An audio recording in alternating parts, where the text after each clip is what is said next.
Passport to beauty is our way of exploring different beauty cultures. So what you as an individual believe is beautiful oftentimes come from like your direct environment, your parents, what you grew up believing to be beautiful.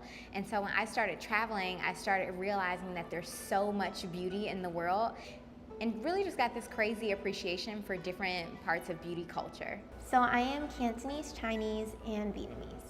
The culture that was most dominant in my household would definitely be Chinese. My parents definitely wanted me to be proud of who I am and where I came from and not to shy away from it just because back then it wasn't as accepting as we are now of others. So they definitely wanted to instill that in the house. So when we go to school, like obviously there's bullies and just like try to get over it and be proud of who you are and where you come from.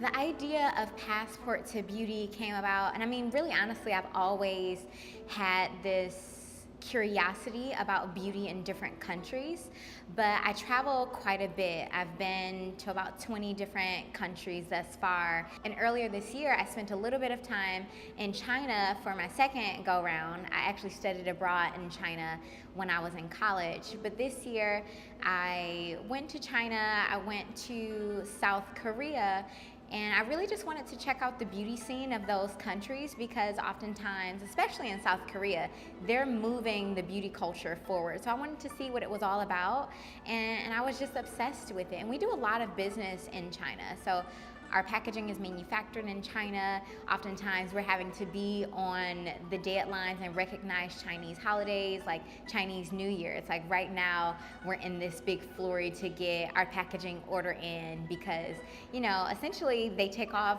about 6 weeks to explore and celebrate their heritage.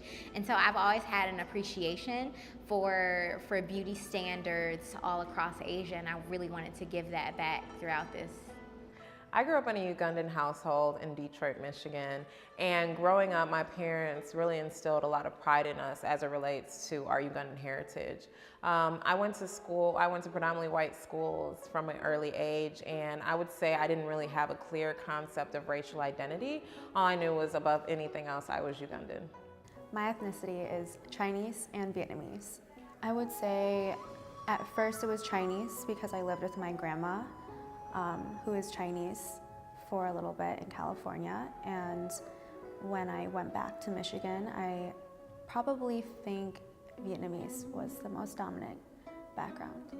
My culture definitely informed my ideals of beauty because I'm first generation here in America, and so going to the store was definitely different from when they went to the store, and they were always around, you know, other Asians, but me, I'm around so many different cultures. So people see beauty in different ways, and in different cultures, beauty is represented in different ways. And so I was lucky to like see it from all points of views and all points of cultures. It affected me as becoming an adult, and as I grow older, I see that, you know, there's not an exact another person as you. So when I grow older and I like just learn and about everything with the beauty industry and everything, beauty is different in everyone's eyes. People think certain things are beautiful than other people think.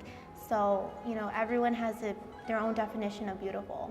I've traveled to a lot of different countries. I am that person who travels and really wants to be with the community because I want to know the way they think. I want to know the music that they're listening to, the food that they're eating, and I really want to know what beauty means to them. And so what I've recognized, and it's somewhat disheartening, is that oftentimes people are leaning towards that Western standard of beauty, or, you know, even the American standard of beauty without fully appreciating their culture. And so what happens is a person like me who's not from South Korea or from China or from South Africa or Liberia or some of the other beautiful places I've been, you know, I'm able to go there and just recognize it and really be present in that moment and recognize all of the beauty. So I've seen a lot of assimilation throughout these other countries, but I've also seen that appreciation because obviously if they're not appreciating it, how can I see it?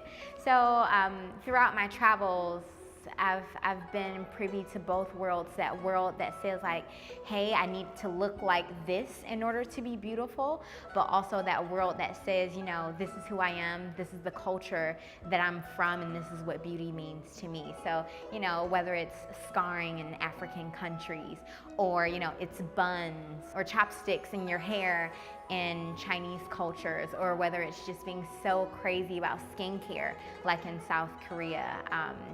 Yeah, I've just had a great appreciation for beauty in other cultures. Based on how I grew up and the lack of beauty references in my home, if you will, it has led me to be more of a minimalist when it comes to my beauty. The one thing you will always see me with is a pop of color on my lips, but other than that, I rarely wear foundation or blush or things of that nature, because I just felt like growing up, my mother kept it pretty simple, as did my older sisters, so I keep it pretty simple. You know, in an Asian household, they had their own Asian ideals that came with their culture, and the beauty standard was different than, say, when I went to school and I was surrounded by Western culture. So, yeah, I absolutely think that that influenced the way that I view beauty today. I think there are many overarching ideals in my culture of beauty. A lot of people in Asia, I see, you know, are very big in skincare. They're very natural, so skincare is a very big thing there. They want to be very youthful, so I feel like everyone in Asia, you know, everyone has different skin. Not everyone is blessed with, you know, non-acne prone skin, you know? And so I feel like that's an overarching ideal, because like no one ever has flawless skin. It's all makeup in the end, and you know, makeup enhances your natural beauty. What's really interesting is I was in South Korea a little earlier this year, and you have two very stark differences. On one hand, you have a population who loves plastic surgery. Like, I saw tons of plastic surgeon offices when I was in South Korea. So they were really trying to get this idea of this perfect face. But on the other hand, like, they're very minimal in their makeup. So like having a bold lip color, you don't see that really often. You're more so going to see people with perfect skin. So on one hand, they're getting plastic surgery to have this idea of this perfect face, but on the other end of the spectrum, they're really appreciating like the naturalness of their skin. So I think it just goes to show that everyone has the right and the ability to choose whatever fate or whichever path they want to choose as it relates to beauty. But I do think we're moving more towards this idea that you are enough. And so like skincare is even taking over in the US. It's like the #1 thing that people are concerned about right now. So it's less about covering your face and more about, you know, how do I perfect what's under? It's interesting because growing up in a Ugandan home, and I think a lot of people who grew up in African households in the United States can agree, there was no focus on beauty at all. One thing I knew was my mother always had her lipstick on, but other than that, we didn't, you know, there wasn't any sort of makeup tips or practices that were passed down to me. Our parents really just focused on education and our extracurricular activities, but I can't think of one time when my mother talked about beauty at all. I think there was really a focus on hair. Like, I remember sitting in hair salons for hours on end, whether it was getting my hair braided or getting my hair straightened. That was probably the only relation to beauty that we had in my home. So my perspective on beauty has changed as I got older. Now I see beauty in different ways. But when I was younger, you know, I would see, you know, America's Next Top Model, CoverGirl, and I'll be like, I need this to be as beautiful as them. And now I see it as everyone thinks beautiful in a different way. Everyone has a different definition of beautiful. Everyone sees beautiful in a different aspect. So just be who you are, and you're beautiful in your own kind of like yourself.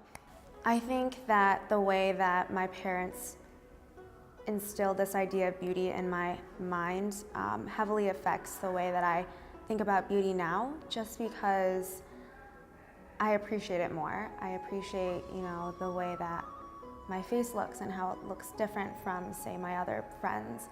or just like the way that I take care of my skin or my hair, it's different. And as I got older, I began to appreciate it more because that's just who I am.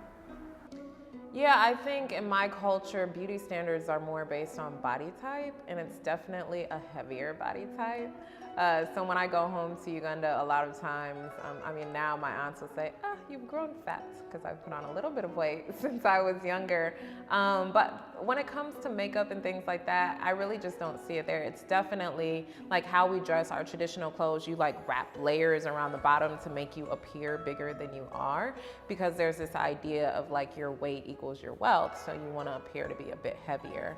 But that's really where the focus has been. And even like when I think about my family home in Uganda, there's not, people aren't wearing makeup that much, and there isn't really always an emphasis on clothing. I just think in the way that we have these beauty standards and ideals in the West, it's not the same in my Ugandan culture. Like most teenagers, I was very self-conscious about a lot of things. Like, I've always had big legs, I've had big lips, small teeth. Like, my body is not really proportionate, so it's like I have really large legs, but I'm short, I'm 5'2". And when I meet a lot of people, they're like, wait, you're so much taller than I thought you were. So I had to learn to love parts of me that the world traditionally said, was unattractive or wasn't beautiful. Like when I was a kid, I had a gap in between my teeth. So for years, I didn't even smile because I was like, no, I can't smile because I have a gap.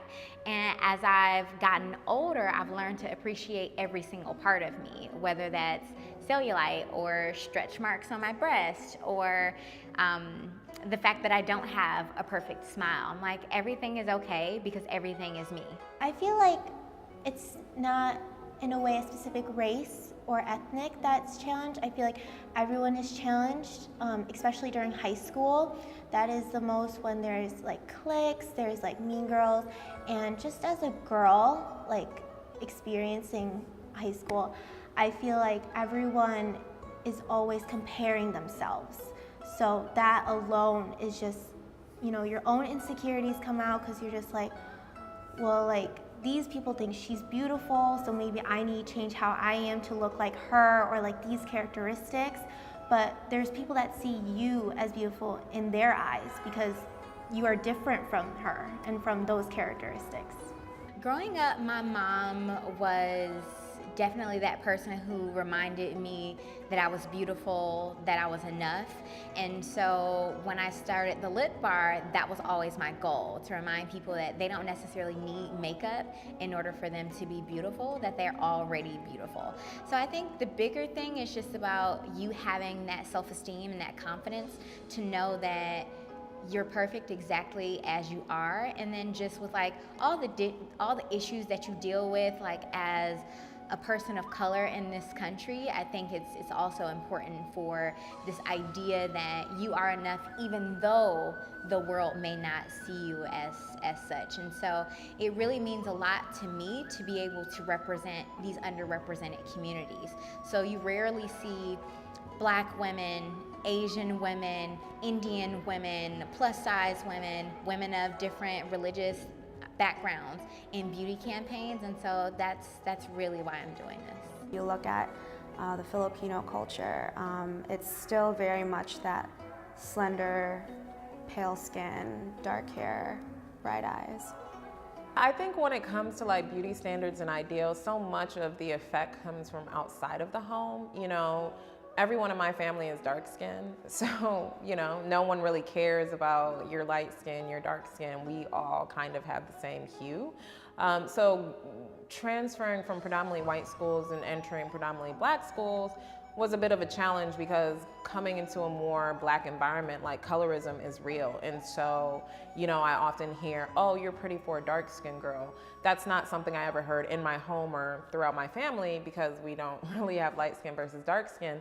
And so the outside world definitely started challenging my ideals. In high school, my hair went through so many different stages. It was pressed, it was short, I did a pixie cut, I did braids, I did natural, I did twist out. There were so many different things because unfortunately, the other students that I was in school with and society in the US made me feel like I wasn't enough. I moved out of the United States in 2008, and I lived abroad for 7 years. And being abroad, everyone just doesn't put as much of an emphasis on the way you physically look. So just before I moved to Japan, I shaved my head, and I grew it back twice now, but I keep it shaved now because it's just so simple. And you know, again, when it comes to makeup, I just never grew up in a culture of putting on a lot of makeup. So for me, I just keep my hair cut, throw on that pop of lip color, and just keep it pushing. I think with all communities, there is beauty that is oftentimes trend driven. So specific to my community, which is the community for Black women, right now natural hair is really popular. And it's like that's a great thing for us to embrace something that comes from us, and you know, that we don't have to manipulate too much. You know, 10 years ago that wasn't necessarily the case. So every community has its own beauty standards, its own beauty trends, and it's really exciting to use today to explore different beauty trends or the beauty culture amongst a couple of different Asian countries.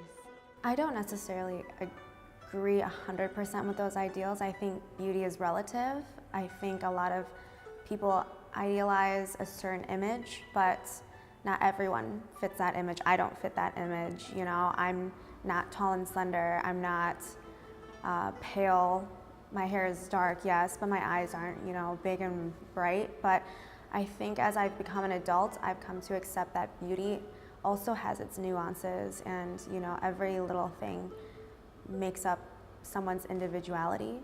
I think that in itself is much more special than just fitting a mold.